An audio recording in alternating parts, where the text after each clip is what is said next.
নবদ্বীপ থেকে কোচবিহার যাওয়ার পথে ট্রেনের মধ্যে যে এরকম একটা ঘটনা ঘটবে সেটা তো ভাবতেই পারিনি। হঠাৎ করে ট্রেনের মধ্যে কি ঘটনা ঘটেছিল দেখতে হলে অবশ্যই কিন্তু ফুল ভিডিওটা দেখতে হবে। তো ষষ্ঠীর আগের দিন আমরা কি করলাম, কিভাবে কোচবিহারে পৌঁছালাম, সেটাই তোমাদের সাথে আজকে আমি শেয়ার করব। আশা করছি ব্লগটা তোমাদের ভালো লাগবে। তো চলো ব্লগটা শুরু করি। A few moments later. Hello everyone, welcome back to my channel Abhipriya lifestyle. আরও একটু নতুন ব্লগে সবাইকে জানাই স্বাগত। তো কয়েকদিন হয়ে গেল তোমাদের সঙ্গে ঠিকঠাকভাবে আমি ভিডিও আপলোড করতে পারছি না।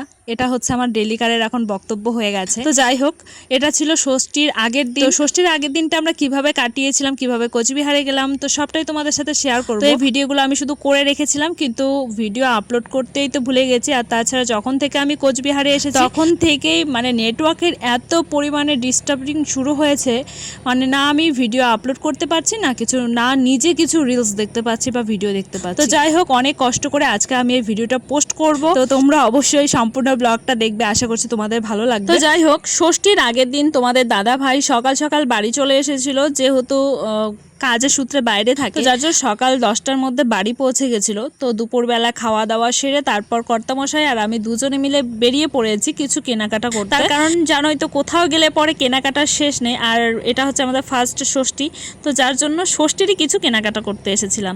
এর আগে তোমাদেরকে দেখিয়েছিলাম আমার মার জন্য একটা শাড়ি কিনেছি, কিন্তু আজকে আর কোনো শাড়ি না, মানে আজকে নিতে এসেছি আমার ভাই আর আমার বাবার জন্য। আর তাছাড়া আমাদেরও কিছু নিজস্ব কিছু জিনিস কিনতে। তার জন্য আমরা চলে এসেছিলাম সিটি বাজার মেট্রোতে। তো এইখানে না ভালো সুন্দর সুন্দর কালেকশন আছে। তো আমি মেয়ে মানুষ বলতেই আগে চোখ পড়ে শাড়ি চুড়িদার এই সবের দিকে, আমার চোখ তো সেই দিকেই পড়ে, যার জন্য আগে সেই দিকে গেছে। আর আমার হাতে একটা জামা দেখতে পাচ্ছ, এটা একদম একটা বেবি, মানে ছোট্ট বাচ্চা। আর সেই দিনে একটা হঠাৎ করে নিমন্ত্রণ আসলো যে অন্নপ্রাশন, যেহেতু ছোট্ট মোট্ট করে অন্নপ্রাশন করবে, যার জন্যই কিন্তু আমরা ওই বেবিটার জন্য একটা ড্রেস নিয়ে নিয়েছিলাম। আর তো আমাদের কেনাকাটা কমপ্লিট, আমরা এসেছিলাম এই যে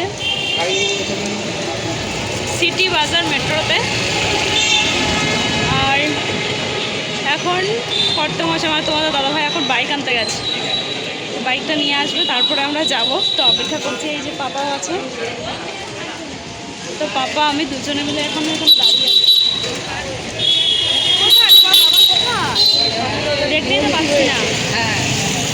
তো চলো, আরও কিছু কেনাকাটা আছে সেগুলো করবো, করে তারপর তোমাদের সঙ্গে অবশ্যই শেয়ার করবো যে কী কী কেনাকাটা করলাম। কেনাকাটা করেছি, কেনাকাটা করে এখন বাড়ি যাচ্ছি। আর যাওয়ার পথে দেখো গঙ্গার পাড় দিয়ে যাচ্ছি, গঙ্গা দেখতে দেখতে দারুণ লাগছে, দারুণ আবহাওয়াটা। তো খুবই সুন্দর একটা ভিউ। কি বলছো? হ্যাঁ মারা যাবে তো। হ্যাঁ, তো কালকে আমরা যাব কোচবিহারে, আর এদিকে তো ঘোরাঘুরি হবে না, তো ওই জন্য ঘুরতে বেরিয়েছি আজকে। এগুলো খেজুরগুলো সুন্দর করে ধরে আছে, হলুদ হলুদ হয়ে আছে সব কিছু। ওই যে খেজুরের বন, কত সুন্দর খেজুর ধরে আছে, এরকম খোলামেলা জায়গা আমার দারুণ লাগে।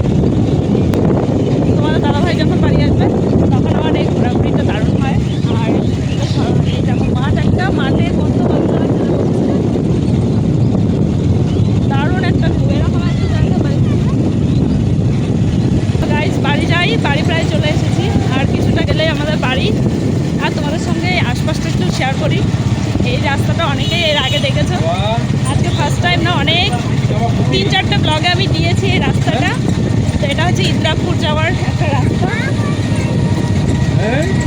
তো চলো, তো দেখো বাড়ি চলে এসেছিলাম। বাড়ি আসার পর ব্যাগ গোছাতে গোছাতে এদিক ওদিক করতেই আমার দিনটা চলে গেছিল। তো এটা ছিল তার পরের দিন। কোথাও গেলে পরে তো সমস্ত কাজ কর্ম সবকিছু গোছগাছ করে রেখে যেতে হয়। পাপাকে নিয়ে আমি সেরকম ভাবে তো ভিডিও করতে পারিনি। তো আমরা যখন আবার বেরিয়েছি তখন কিন্তু আবার ব্লগটা স্টার্ট করেছি, মানে এটা পরের দিন বিকেল বেলা ছিল। তো আমাদের সবকিছু লাগেজ গোটানো কমপ্লিট, মানে গোছানো কমপ্লিট।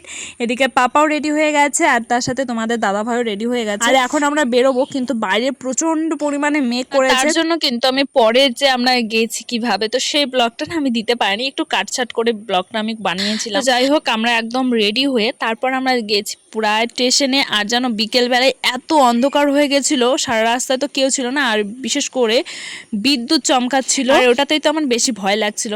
তো তারপর দেখো আমরা চলে এসেছিলাম স্টেশনে, তবুও বৃষ্টি পড়েই যাচ্ছে, চারিদিকে এত বৃষ্টি। তখন একটুখানি কমেছিল আমি যখন ভিডিওটা আবার স্টার্ট করেছিলাম। তো যাই হোক, এখানে এসে না আমাদের অনেকটা সময় লেট করতে হয়েছিল, কারণ বৃষ্টির জন্য সেদিনকে আমাদের ট্রেনটাও অনেকটা লেট করে এসেছে। আর এইদিকেও একটা ট্রেন যাচ্ছে, আর পাপা তো দাঁড়িয়ে দাঁড়িয়ে ট্রেন দেখতে খুব মজা পাচ্ছিল। আর এইদিকে দেখো আমাদেরকে রাখতে এসেছে আমার মা, মানে আমার শাশুড়ি মা। আর এই হলো আমাদের ব্যাগ। চারিদিকে বৃষ্টিতে একদম ভিজে মানে যাতা অবস্থা হয়ে গেছে। একটা লোক বসার মতন ব্যবস্থা নেই, ব্যবস্থা আছে, কিন্তু বৃষ্টিতেই পুরো ভিজে গেছে। তো মা একটু সবকিছু মুছে টুছে নিয়ে বসলো, আর মা তো পুরোই ভিজে গেছে, কারণ ছাতা আমরা নিয়ে এসেছিলাম দুটো। আমরা যেহেতু অনেক দূরের রাস্তা যাব, তো মা বললো তোমাদের ভেজার কোনো দরকার নেই, আমি বাড়ি গিয়েই জামা কাপড় ছেড়ে নিতে পারবো।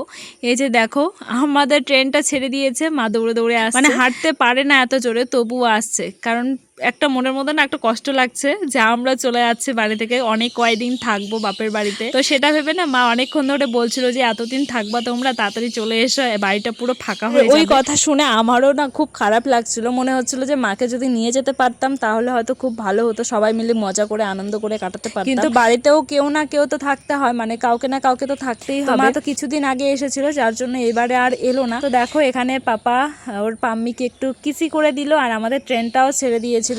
আর আমাদের থেকে যখন ট্রেনটা অনেকটা দূরে চলে এলো, তখন তো মার চোখ দিয়ে অলরেডি জল পড়ে গেছিলো। তো আমি ক্যামেরা করে তো ঠিকভাবে দেখাতে পারিনি, কারণ এক হাতে আমার পাপা রয়েছে, আর ভিডিওটা আমি ভেতর থেকে করছিলাম। তো যাই হোক, আমি এই ফার্স্ট টাইম দেখেছি আমার শাশুড়িকে যে বৌমাদের জন্য এত মায়া, বা আমারও খুব মায়া পড়ে গেছে আমার শাশুড়ির ওপরে, মানে একা একা ছেড়ে আসতো না, খুব কষ্ট লাগে।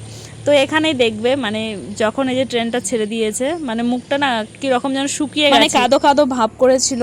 তো যাই হোক, একটু তো কষ্ট করতে হবে। আমিও অনেক দিন পর বাপের বাড়ি যাচ্ছি, প্রায় 2 বছর হয়ে গেল।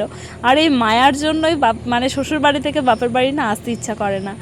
তো যাই হোক, মেয়ের মতনই আদর করে, আর আমিও মার মতনই দেখি। তো দেখো তারপর আমি ভিডিওটা করেছিলাম প্রায় রাত 10টার সময়। তারপরে না আমি ভিডিও করতে পারি। বাড়িতে যখন থাকি তখন অনেক কিছু চিন্তা ভাবনা করে বাড়ি থেকে বেরোই যে এইভাবে ভিডিও করব, প্রত্যেকটা ক্লিপই নেব, মানে ভিডিও করছি না করছি। কিন্তু হঠাৎ করে কি হয়ে যায় সেটা আমি বুঝে উঠতে পারি না। ট্রেনের মধ্যে হঠাৎ করে কান্নাকাটি শুরু হয়ে গেল। আমরা ওঠার কিছুক্ষণ পরে মানে একটা বাচ্চার মা মানে প্রচন্ড কান্নাকাটি শুরু করে দিয়েছে, আর তার সাথে একটা বাচ্চা ছিল। বাচ্চাটার জন্যই কান্নাকাটি করছিল, কারণ বাচ্চাটা নাকি সুস্থ ছিল, সবকিছু ঠিকঠাক ছিল, হাসি খেলি ছিল। কিন্তু হঠাৎ করে এত কান্নাকাটি শুরু করে দিয়েছে ট্রেনটার মধ্যে যে বগিটা আছে, বগিটার পুরো লোকগুলোই মানে হতভম্ব হয়ে গেছে, কেন বাচ্চাটা এরকম করছে, বা পেট ব্যথা কি। যাই হোক, সেটা নিয়ে প্রচন্ড সমস্যা হয়েছিল। তো তারপর অনেক কিছু করার পর ডক্টরের ব্যবস্থা করা হয়েছে, টিটিকে ধরে। ট্রেনের ভেতরে যে পুলিশ কর্মীরা থাকে, তো তাদেরকে দিয়ে ডক্টরের ব্যবস্থা করা হলো। ডক্টর ছিল কিন্তু মালদায়, আর মালদায় যেতে যেতে প্রায় 2.5 ঘন্টার মতন লাগতো। এরই মধ্যে একটা লোক মানে ট্রেনের বগিতে একটা লোক এসে বলছে যে উনার না বাচ্চাটা না প্রচন্ড পরিমাণে ভয় পেয়ে গেছে। তারপর লোকটা বললো যে আপনারা যদি চান তাহলে আমি কিন্তু ঝেড়ে দিতে পারি, আমি কিন্তু ঝাড়ফুঁক জানি। তারপর ওর মাটা যেহেতু এত পরিমাণে কান্নাকাটি করছিল, কোনো কিছু দিশা না পেয়ে কিন্তু পরে লোকটা ঝেড়ে দেওয়ার পর দেখছে হঠাৎ করে মানে বাচ্চাটা ঠিক আগের মতন হয়ে গেছে, ঘুম সবকিছু ঠিকঠাক, আবার ঘুম থেকে উঠে হাসি। তারপর মালদা এসে কিন্তু তারা ডক্টরও দেখিয়েছিল। পরে ডক্টর দেখানোর পর ডক্টর বলেছিল না আলগা জায়গায় এসেছে, ওই জন্য হয়তো কান্নাকাটি করছিল, তাছাড়া সমস্যার কোনো কিছুই হয়। যাই হোক, আর সেই সময় আমিও কিন্তু ভিডিও করতে পারিনি, কারণ একটা অসুস্থতার মানে সবাই কান্নাকাটি করছে, সেখানে ভিডিও করাটা হয়তো আমারও সেটা ভালো দেখাতো না। তো এই করে করেই আমাদের টাইমটা পাস হয়ে গেল। আমরাও চলে এসেছি কোচবিহার। কেমন লাগলো ভিডিওটা অবশ্যই জানাবে।